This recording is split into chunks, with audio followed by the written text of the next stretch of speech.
Once you've kind of got an idea of how much time you have, the first real action you need to take is to call your lender to understand where they are and what they want to do. Understand their intentions and get a game plan for how exactly to work with them. And so you should prepare a list of questions.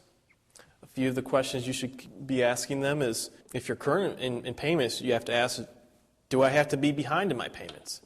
If you have second, third, or fourth liens, you have to also ask the first mortgage about how they deal with that. How much is a second, third, or fourth lien allowed to receive on a short sale? You also have to ask, what do you need in order to start a short sale? They'll usually give you a list of documents and requirements to send in order to start a short sale. You can ask them, can you send me a loss mitigation packet, which is that list of documents I talked about. Typically they have like a packet for doing loss mitigation, or also known as short sale. You would ask them if someone has specifically been assigned to work on your file. However, it's good for you to look at some of the examples I have of how to fill out an offer, to work on your file until you've actually submitted an offer. However, with some loan companies, they will have already submitted someone to work with you before you ever call and before there's been any offers submitted. If they do, then you want to first of all ask for an email, because that is an extremely successful way for interacting with a busy, overworked person is email. Try to get their direct line, their extension, direct fax, anything you can get about them you want to get that'll allow you to reach these people, because they're extremely elusive and extremely busy. What is the typical short sale time? That's a question you want to ask. Even if you'll probably get lied to, which is my experience, and not that they would intentionally lie to you, but typically they have a script that they're reading, and it's not always right. But it's worth asking, and it'll increase your understanding. You would ask, can you send me an appraiser immediately to value the property so I know what kind of offer to accept? It's extremely important that they send out somebody to value your property as soon as possible. Normally, they won't be willing to send out an appraiser or agent to value your property until there's actually an offer. However, if you can get them to do it, it's worth your while, and it's going to cut down the time it takes to get an offer and submit it if you already have the appraisal done for the lender, because that's the biggest time. That takes the longest time of anything in doing a short sale. It's getting the bank's own appraiser to come out and revalue the property for the purposes of a short sale. A tip when calling up is you typically are going to want to ask to talk to the loss mitigation department.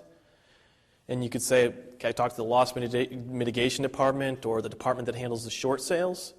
A lot of times, if you call in their toll-free number and you stick in your loan number, they're going to already have routed you to the right department. By the way, if your loan is an FHA loan and you have moved out of your house, when the bank asks if you still live in your house, the key phrase is to say, I am currently in transition. Technically, you have moved out of your house. If you have moved out of your house, FHA will not do a short sale or any loss mitigation. So you have to use that phrase if you have an FHA loan and you've moved out, just for your information. Inspections. If you're planning on doing a short sale and you're really serious about doing it, it's best to get the surprises out of the way right from the beginning. Normally, a seller would never pay for an inspection and have it done before they show a buyer a house. But a short sale is not a normal transaction.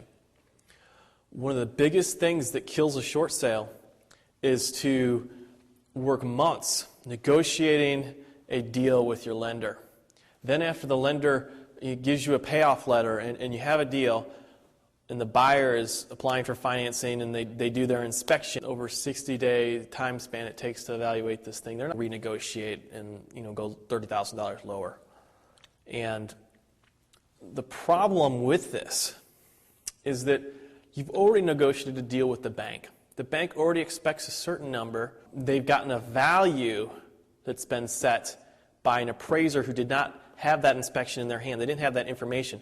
And to a bank, the value that they got from their appraiser the most recent appraisal or agent opinion of value, that value is like gold. It's like God Himself speaking. And so that value's already come through, and it's extremely difficult to try to renegotiate a payoff after you've already negotiated a short sale. Since your house is an important house to you and it's an important deal and you really want to make this happen, do yourself a favor. Spend $200 to $300 to pay a really good inspector to inspect your house.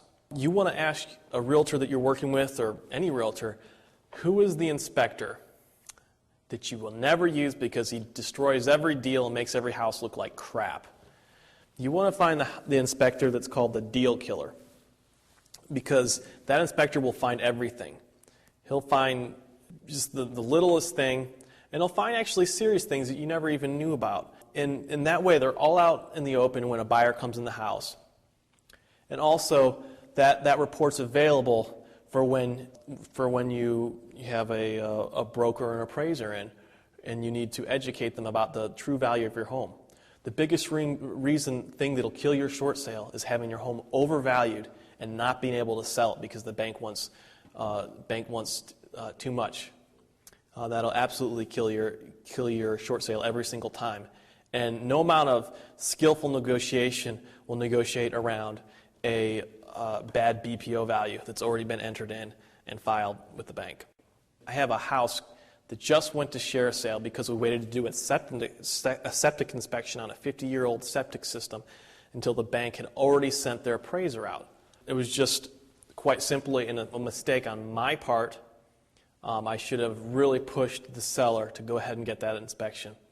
It turns out the septic's completely shot, and you can't even build a septic on the property anymore because it's too small to fit in normal guidelines, and they would have to put out an extreme amount of money just to put a septic system in, and it's just absolutely no way to do a short sale on this property now, and it's too late anyways. It went to sheriff's sale.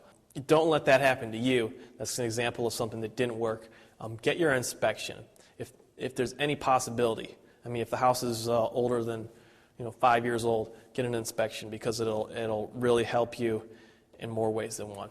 The next thing after getting an inspection that you should be putting on your task list is you need to look at the title of your house. Okay? If you're working with a realtor, they can recommend a title company who can take a quick peek and see if there's any obvious things that are on your house that are attached. Because anything that's attached to your house, that includes mortgages, first and second mortgage, trust deed, tax liens, judgment liens, other people's claims, easements, all these things, they have to be negotiated. If they're a lien on the house, they have to be negotiated, and they have to be worked into the negotiation as you work to close the deal. So you want to know all the things that are on your house. And you may think you know what's attached to your house, but a lot of sellers completely don't, because I'm surprised quite often when a seller says, "Oh, I don't owe anything else," and then I check and there's a judgment lien here, and there's a second mortgage they thought they had paid off, but they hadn't, and they're just so behind. And so it's good to check. Your title company can check for you, and that's a good thing to have. An expert working on your side. I also have a DVD section that will show you how to do a basic quickie search just to get an idea of what's happening on your house. If you live in a judicial foreclosure state, typically the court system will have done a title check on your house as well, and the plaintiff's attorneys will have named all junior liens along with you, your spouse, and anybody who could have been your spouse or anything like that. They usually say John Doe, spouse of, Jane Doe, spouse of.